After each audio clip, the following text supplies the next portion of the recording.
Estamos de volta com o Pauta Especial aqui pela sua TV Educativa Canal 13 e voltamos a conversar com o professor Gustavo Ferreira, advogado eleitoral, especialista em direito eleitoral, pelo SESMAC e pela Fama. A eleição não terminou. Por quê, professor? Bom, quem nos vê deve estar achando estranho. Mas não foi dado voto lá no dia 7 de outubro, né?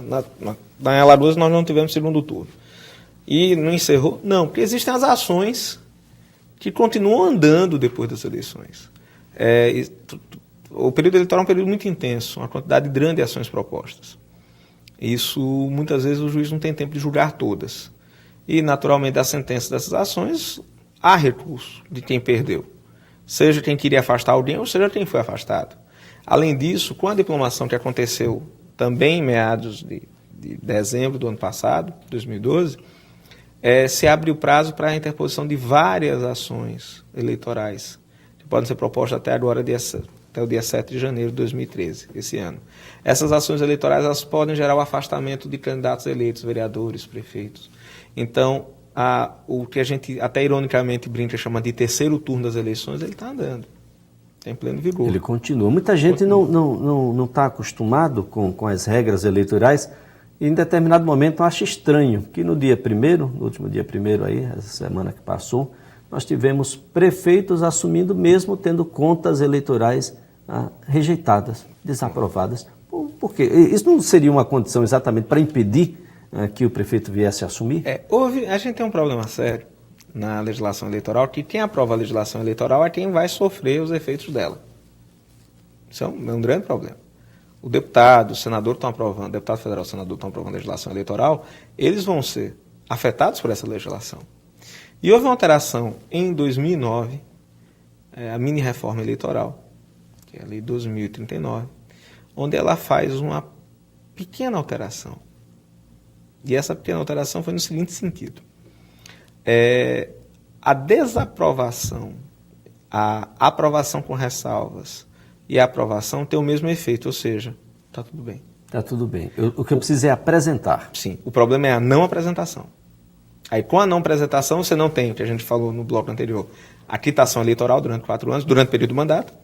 E aí, eu defendo, junto com outros, que também não poderia tomar posse. Mas eu desaprovado, prestação de contas eleitorais, eu posso sim tomar posse, não tem problema. Pois é, mas por que apresentar, se não precisa ser aprovado? Pois é, a ideia não era essa, né? O TSE estava caminhando numa outra linha. O TSE caminhava para uma outra linha.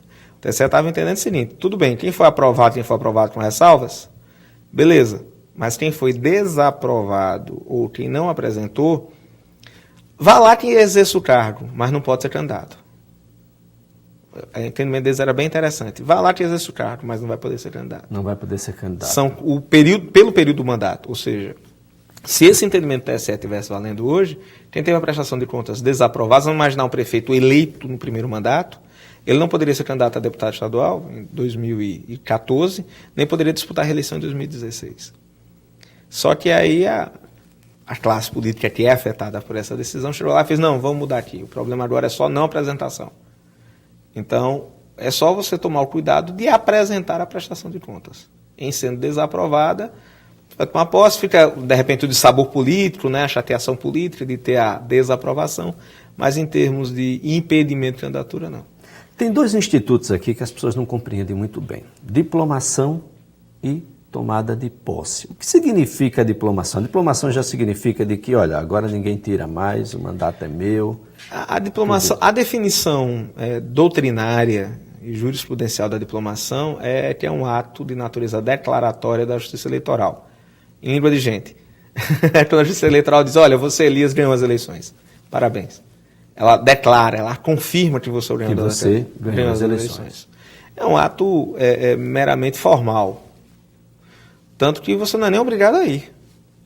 Eu sempre brinco dizendo o seguinte, quer descobrir se o candidato é a primeira eleição ou é a quinta, vá na diplomação. Se for a primeira, ele não só vai, como leva a família toda. Leva todo mundo para ser diplomado.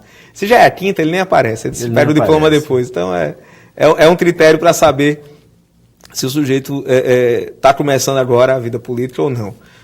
A posse não. A posse é a formalidade onde você assume de fato o cargo.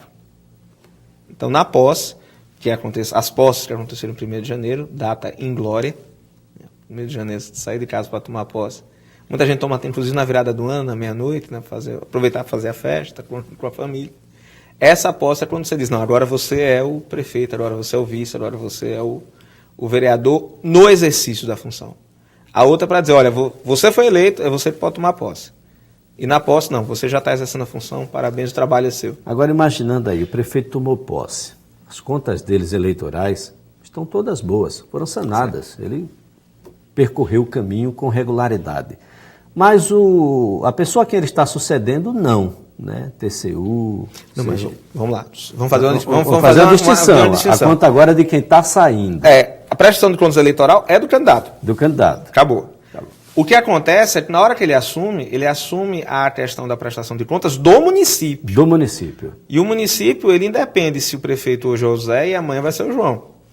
Correto. Então, aí cabe a ele, ao assumir, ver qual é a situação do município perante TCU, perante TCE, perante os órgãos de fiscalização, perante Fundeb, Enad. Existe uma lista de controle chamada, um checklist, vamos botar esse termo, que é o CALC, que é onde você sabe como está a situação do município, se está com o INSS em dia, se não está, tal. Então, essa lista, que é facilmente acessada pelo administrador, ele deve, deixa eu até tirar, não é nem pode, ele deve acessar para saber em que pé o município está e como o município está. Para quem está saindo, deixar pendências pode significar um pouco adiante problemas eleitorais? Pode. Dependendo do tipo de pendência que ele deixou. Muito direto. O salário de dezembro não foi pago. Normal. Aspas. Normalmente você paga o mês que passou no mês seguinte. Então, e a responsabilidade é do município, não do gestor. Deixando os recursos para o pagamento em ou tempo hábil em janeiro. Ou explicando por que não deixou. O problema é se ele deixa de pagar contas que são essenciais. Se ele desconta INSS e não repassa, aí pode ter um problema grande. Um problema que vai terminar em inelegibilidade também. Ao final pode gerar inelegibilidade. Porque a improbidade administrativa não é somente desviar recursos públicos. Esse é um ponto muito interessante. A gente acha, não, só comete improbidade administrativa quem mete a mão no dinheiro. Não. Eu pratico improbidade administrativa se eu não cuido bem dos recursos. Se eu não dou o cuidado necessário. Por exemplo, o final do ano que passou agora, dezembro de 2012, não foi incomum nós estarmos relatando aqui operações e mais operações, e o Ministério Público Federal, né, pedindo prisão de prefeitos, e o assunto tem uma palavrinha única, que está em todos eles, dispensa de licitação. Licitação é essa palavra. Por que é tão difícil? Vamos lá. A gente tem regras para a contratação de pessoas. Regras estabelecidas é a Lei 8.666.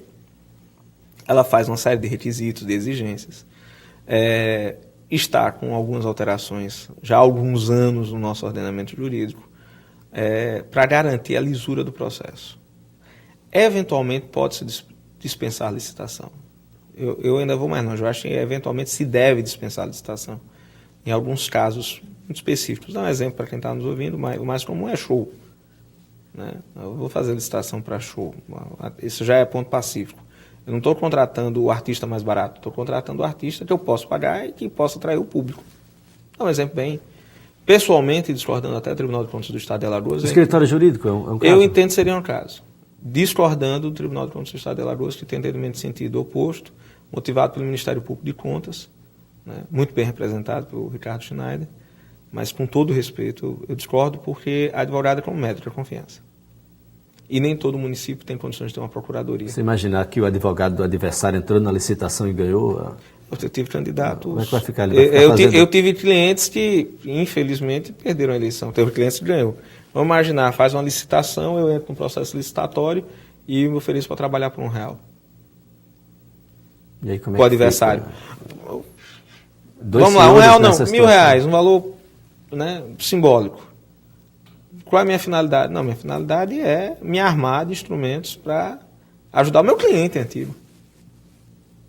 vamos, claro, a gente não imagina ele fazendo isso, mas o que é que impede que isso aconteça? Então, assim, e nem todo município, nós temos os municípios, também foi noticiado por você várias vezes, e jornais estamparam, 90% dos municípios alagoanos depende de FPE, do FPM. Do Fundo de Participação Municipal. Então, esses municípios tiveram problemas de fechar as contas. Teve gestor que deixou de pagar, porque, na verdade, não tinha dinheiro. Claro, teve gente que foi desordenada. Tem prefeito, acho que pensando em desistir e entregar para o segundo colocado, porque a situação é muito grave. Muito ruim. Então, assim, existem outras fontes de renda. Foram criados municípios que não têm viabilidade.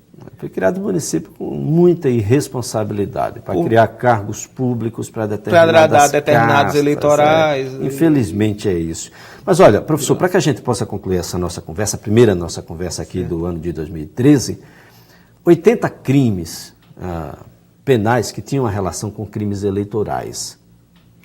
A própria comissão que está trabalhando o Código Penal, o novo Código Penal, diminuiu isso para 14. Boa parte desses crimes eleitorais que tinham uma relação penal passam agora a simplesmente multas ou punições extras, administrativas. Isso foi acertado? Acertadíssimo. A parte penal do Código Eleitoral, que está sendo objeto dessa alteração, ela tem crimes que... Eu vou citar 2 exemplos só para ver o absurdo da coisa. Existe o privilégio postal, ou seja, a correspondência de candidatos e partidos num período anterior às eleições, ela é total, ela passa na frente da correspondência das demais pessoas. O funcionário dos Correios ou um terceirizado dos Correios que não obedecesse esse privilégio postal estaria praticando crime. Então, se chegasse uma senhora com uma carta social para colocar na frente, ele não podia, ele tem que colocar primeiro os 50 mil santinhos lá do candidato X ou do candidato Y. E de santinho não tem absolutamente nada. Então, assim, é uma coisa absurda. Não se imagina, não se concebe isso hoje. Da mesma forma, a gente tem situações, até, que eu sempre cito, que é um absurdo, mas para mostrar, você está transportando irregularmente eleitor. Não pode transportar eleitor no dia da eleição. Só quem pode transportar eleitor são carros autorizados pela Justiça Eleitoral e eleitor da zona rural para a área urbana para poder votar. Muito específico. Então, 1 quilômetro, 2 quilômetros da área urbana. A legislação regula tudo isso. O crime de transporte irregular de eleitor tem como pena mínima 4 anos. Aí eu brinco em sala de aula dizendo isso. Se você estiver fazendo transporte irregular de eleitor e for pego, quer que você vire e diz, não, está comprando voto. Isso é mais barato. Não, a pena mínima da compra de voto é de 6 meses. Com 6 meses eu posso fazer um acordo. Eu posso fazer a transação penal. 4 anos já é mais complicado. Não, não faço. Bom, 4 anos eu não faço transação penal. Eu posso ser preso com 4 anos. Então, assim, o que a comissão está fazendo é adequar à atual realidade. Isso é muito bom, né? Isso é muito bom. A gente faz 14 crimes, a gente deixa as coisas mais tranquilas, mais passíveis de compreensão, inclusive, pela própria comunidade. Exato. Professor, muito obrigado. Eu que agradeço. Um feliz ano que se inicia. A você também, meu amigo, e a todos que estão nos vendo aqui pela TV Educativa. E olha, o Pauta Especial termina por aqui, mas nós estaremos de volta na próxima segunda-feira, contando, claro, com você. Até lá!